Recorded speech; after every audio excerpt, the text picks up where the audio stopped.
김용원 국가인권위원, 인권위 상임위원, 뭐 회의 도중에 기자들 거기에 방청하던 기자와 인권단체를 향해서 기리기리 기사 쓰고 쓰레기 기사 쓰고 인권 장사치들도 회의 내용을 왜곡한다 이렇게 했었잖아요.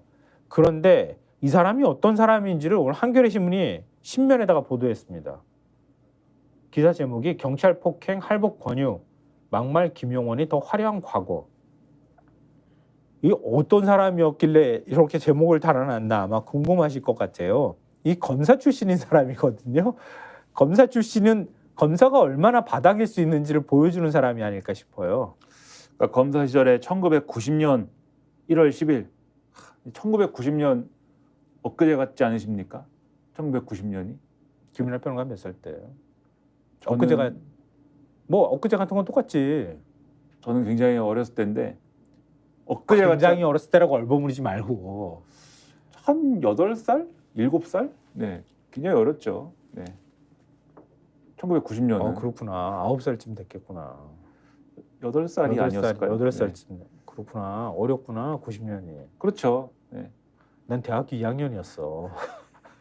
그러니까 엊그제 같으실 텐데 세물 해보면 이게 얼마나 거의 30년도 더 된 일이죠 이게. 네. 30년도 더 된 일입니다 이게. 근데 30년 더 된 일이 중요한 게 아니라 어떤 사람이었는지를 보여주는 거잖아요. 30년도 전인데 그때 부산 남구 광안동 한 룸카페에서 다른 검사들하고 술을 마시는 중에 경찰이 변태 영업 단속을 나왔대요. 근데 폭행을 했다. 그래서 이 사실이 드러나서 검찰총장으로부터 경고를 받았고 1992년에 검사 옷을 벗고 변호사로 개업을 했다는 겁니다. 근데 1996년도에 이제 거의 30년 전이죠 이제. 그때부터 국회의원 선거 준비를 했어? 국회의원 선거 준비로 정치권에 발을 들였고 1996년 부산 영도구에 무소속으로 출마해서 낙선을 했습니다. 네. 그리고 낙선했으니까 2000년 총선에 내가 나가야겠다 이런 준비를 하던 중에 1999년에 해양수산부 장관에게 한일어업 협상 실패에 책임을 지라면서 할복 자살을 권유하는 편지와 함께 65cm짜리 일본도를 우편으로 보냈답니다. 그리고 같은 해 4월에 아르바이트 대학생 10명에게 일당을 주고 여기가 영도지 않습니까? 네, 그렇죠. 한나라당 김용호 의원이 구청장 공천 대가로 이종옥 전 부산시의원에게 돈을 받은 사실을 알고 있느냐라는 전화 설문조사를 하다가 당시 한나라당으로부터 고소를 당하기도 했고요. 예. 여론조사기관 현대리서치연구소 역시 남의 회사 명의를 도용해 다른 사람을 비방하는 설문조사를 했다면서 김용원 의원을 고소했다는 겁니다. 잘 보시면 아르바이트 대학생 10명에게 일당을 줬습니다. 그리고 전화를 하도록 시켰어요. 10명에게 무작위로. 그 전화의 내용은 김용호 의원이 돈 받은 사실을 알고 있습니까? 라는 내용이었는데 이 내용에 대해서 당연히 한나라당은 고소를 했겠죠. 네, 그렇죠. 근데 여론조사기관 현대리서치연구소도 고소를 했어요. 왜 우리 명의를 도용했느냐. 즉 이 전화에서 우리는 현대리서치 연구소인데요. 여론조사하려고 그렇지. 전화했습니다라고 사기를 쳤다는 거예요. 이 얘기는. 그렇지. 검사 출신인데. 그리고 무슨 검사 출신인데 너 자기가 할복 자살하라 그러면서 65cm짜리 일본도를 우편으로 보내냐? 요즘 검사가 그런가 보지? 근데 완전 영화에 나오는 쓰레기 그러니까 언론이 쓰레기라고 하는데 쓰레기 검사구만. 근데 뭐 칼을 보냈다. 끔찍한 일인데 그것도 하나의 장르인데 저는 하여튼 칼을 보낸 건 일종의 협박 내지는 그런 거지 않습니까? 근데 저는 그거는 저의 이제 인식이 좀 삐뚤어진 건지 지금 그렇게까지 놀랍지는 않아요. 근데 전화를 시킨 다음에 아직 저 형님들하고 같이 있었나? 아니요. 그러니까 이분이 평소에 하던 일들을 보면 칼을 보냈다라고 하면은 저 양반 하던 걸 보니까 칼을 보냈을 수도 이런 생각이 드는데 근데 전화를 아르바이트 대학생들을 고용해서 시켜가지고 여론조사 업체라고 뻥을 쳐라. 그다음에 김용호 의원이 돈 받은 사실을 알고 있느냐라고 물어라. 이걸 시켰다라는 거는 매우 놀랍습니다. 근데 이런 사람을 어떻게 추천하게 됐느냐 이 내용도 뒤에 나오는데요.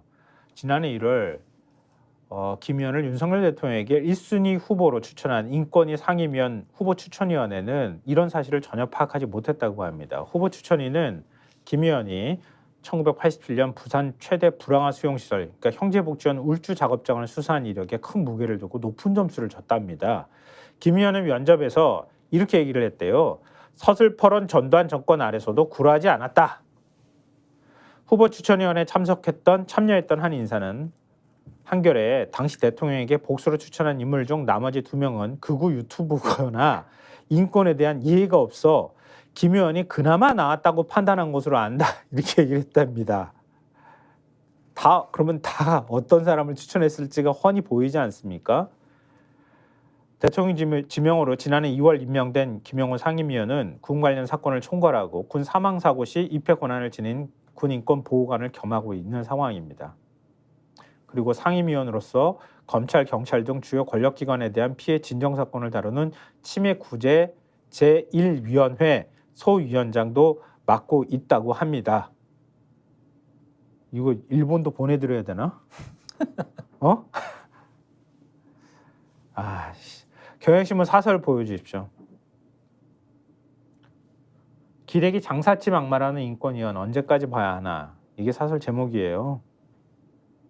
그러니까 앞서서 어떤 발언을 했는지 이런 건 다 전해드렸으니까요. 사설 뒤에 이렇게 나와요. 이런 구절이 있어요. 윤석열 대통령이 지명한 김 상임위원의 반인권적 기행은 일일이 손에 꼽기 힘들 정도다.